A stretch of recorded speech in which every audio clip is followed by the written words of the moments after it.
PvP. Substantial revisions have been made to the PvP system. The PvP system has undergone a number of significant changes, including adjustments to character attributes, actions, and the introduction of PvP-specific UI elements. Please read below for further information. This is a pretty detailed section, and this is likely a completely separate video from the other patch notes, so just be aware, this is a standalone video. If you'd like to see the rest of the patch notes, I have posted them under a separate video. I'm just realizing this as I record it. Moving forward, 2.x, the names of the following PvP duties have been changed. The Feast 8-on-8 matched party is now Feast 8-on-8 training match. The Feast 4-on-4 solo is the Feast 4-on-4 ranked match. For A Realm Reborn and Heavensward, the required level cap to accept the following quests have been changed to 30. A pup no longer, a pup no longer, a pup no longer. I'll stop doing that. Like a civilized men and women, those are now all level 30 quests, depend on what city-state you're aligned with. In accordance with the above change, players can now undertake the following duties at level 30.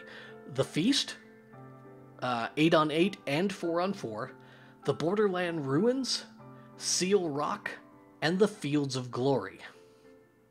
In addition, the purchase and registration of Heavensward is now required to participate in the Fields of Glory Shatter.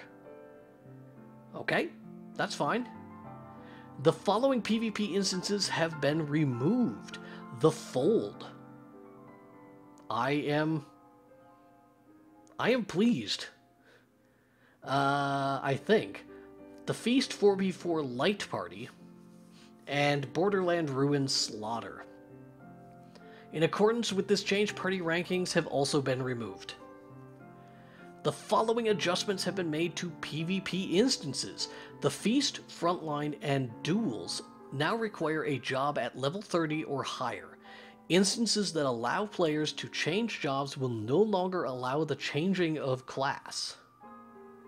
Attributes will no longer be level-based, and instead use fixed PvP values.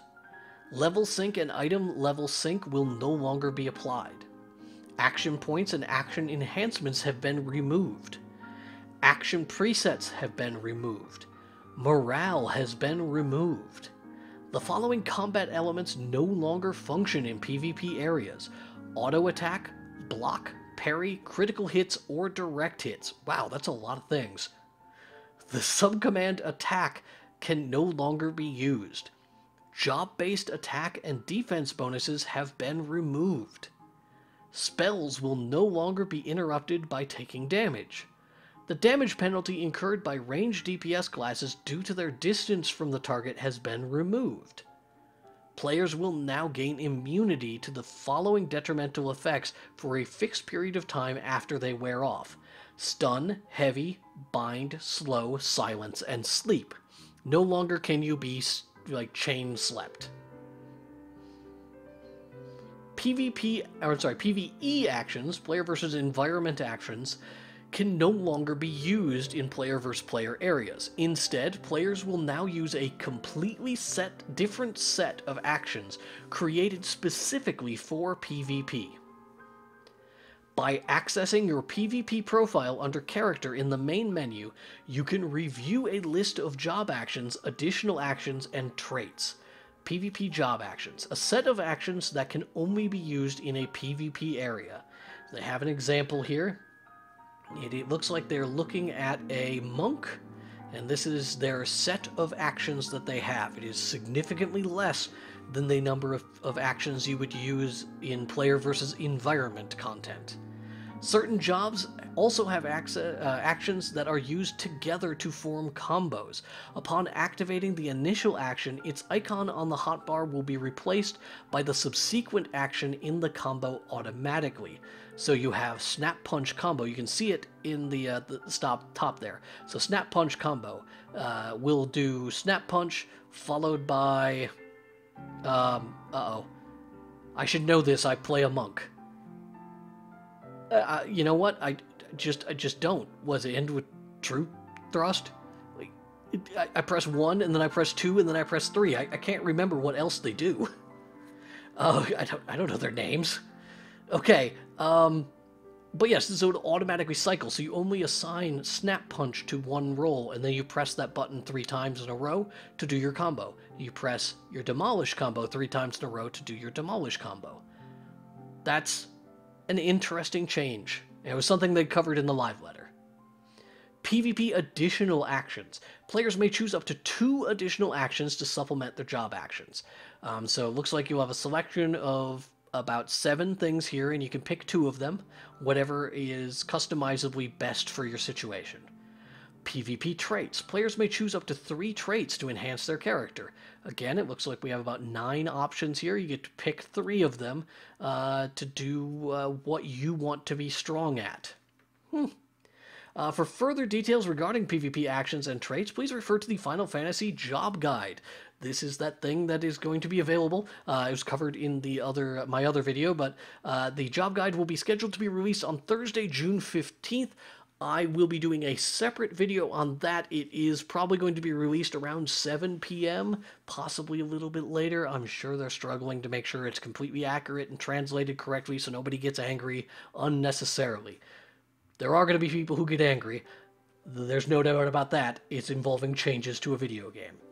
The PvP hotbars have been added. So, these hotbars will be set automatically upon entering a PvP area. Moreover, you must be changed to a job before PvP actions can be registered to them. That weird phrasing.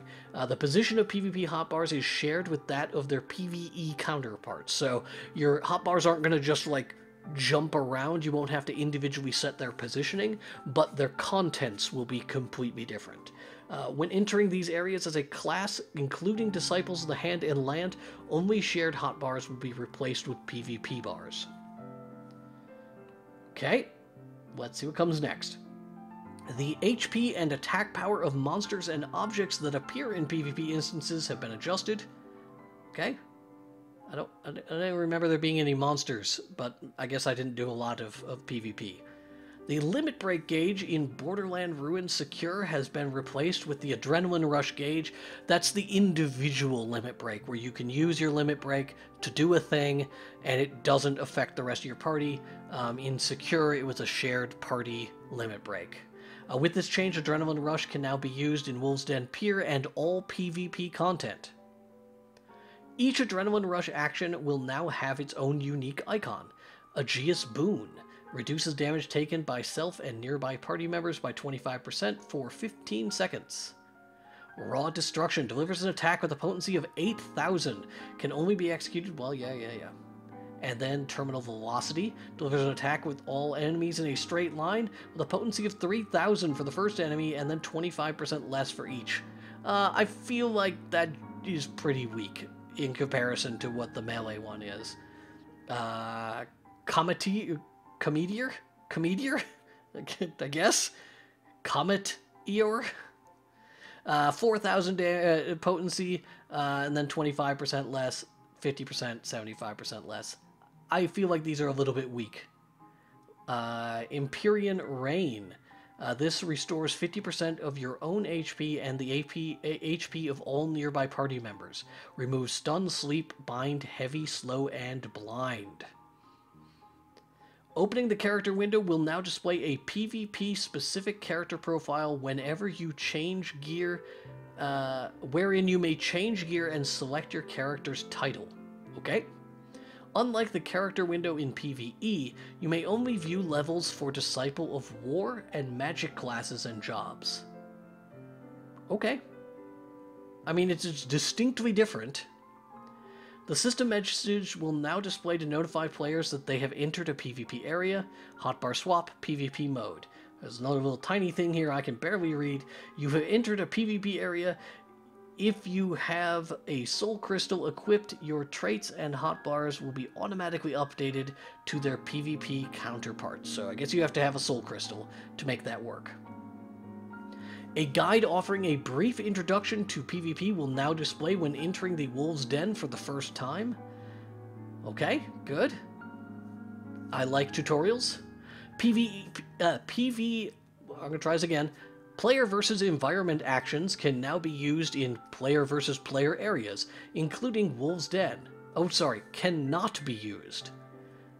Even when registered to your PvP hotbar. Chocobo companions and pets can no longer be summoned at the Wolves Den Pier. Rewards for the following PvP instances have been changed. The Feast 8v8 training match and the Feast 4v4 ranked match. Winners will be awarded 300 PvP experience, 500 wolf marks, 20 Allegan Tonestones of Poetics, and 20 Allegan Tonestones of Verity. Depending on your level, I think that is the case. I thought they were removing PvP experience. Okay, losers will receive 150 experience, 250 wolf marks, and then either 20 Poetics or Verity, depending on their current level. In Borderland Ruins Secure, Seal Rock, Seas, and the Fields of Glory Shatter, winners, first place receives 600 experience, 1,000 wolf marks, and 50 tomestones of Poetics or Verity, depending on your level, your current level.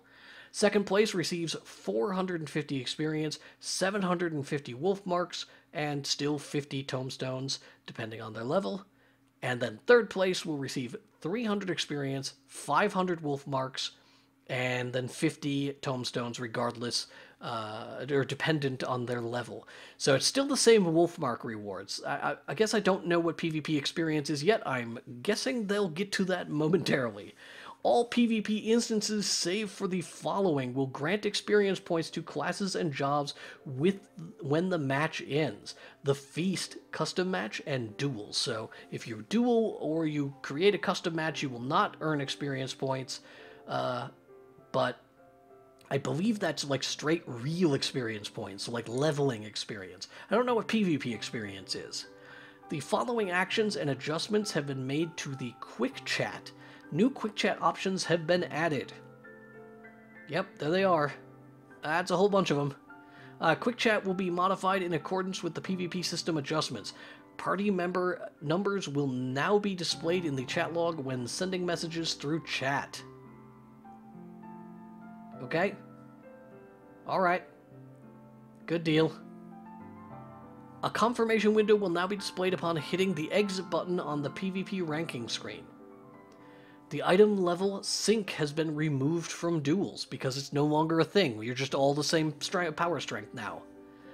When viewing a 4-on-4 custom match via spectator mode, additional actions selected by combatants will now be displayed on the party list.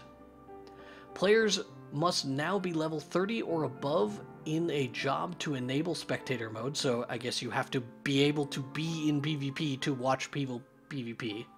This adjustment will also apply to cross-world custom matches that will be implemented in 4.1. The following adjustments had been made to the Wolves Mark gear vendors at the Wolves Den Pier. Roll now carries weapons for all Disciples of War, Storm Sergeant. Now carries all weapons for Disciples of Magic, Storm Private. Now carries all battle gear for Disciples of War, Storm Private. Now carries all battle gear for Disciples of Magic, Storm Sergeant. What? Now carries miscellaneous and other items, Storm Sergeant. What in the world? That is the most bizarre grouping of items. What? I don't understand that. I don't get it. I don't know why. What a weird note to end this on. Okay, so that's the PvP changes.